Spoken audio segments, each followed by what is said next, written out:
Shalom, perkenalkan saya Blasius Befri Sinaga dari kelas 12 IPA 1. Di sini saya akan memberitahu kepada teman-teman sekalian mengenai demokrasi.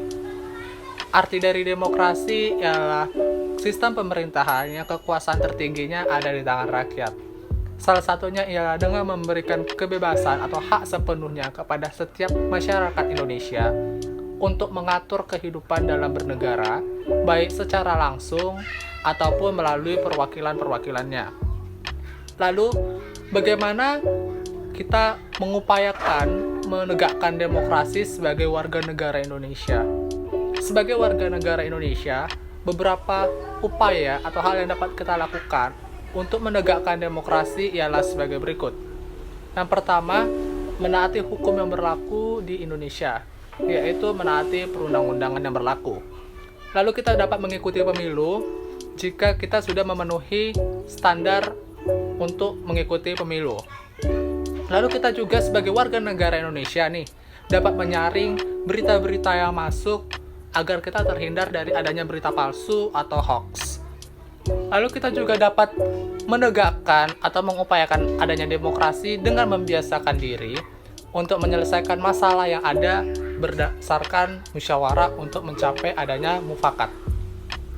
Lalu sebagai remaja, baik sebagai anak, siswa, ataupun sebagai warga gereja, bagaimana nih cara kita untuk menegakkan atau mengupayakan demokrasi?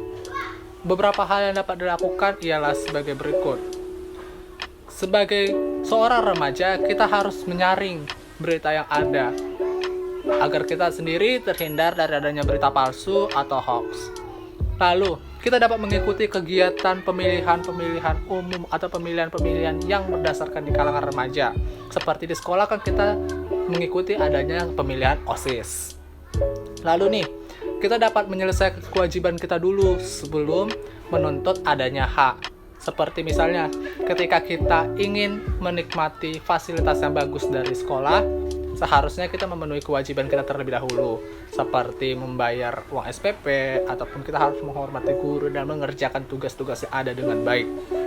Lalu kita dapat menghormati pendapat atau opini dari orang lain, baik itu dari teman kita, dari orang yang lebih tua daripada kita, orang tua, kakak, abang, maupun dari warga gereja yang lain. Nah, dalam lingkungan keluarga nih, kita juga dapat menghormati anggota keluarga, baik yang lebih tua ataupun yang lebih muda. Apalagi kalau mereka sedang beropini. Nah, kita tuh wajib untuk menghargai pendapat mereka.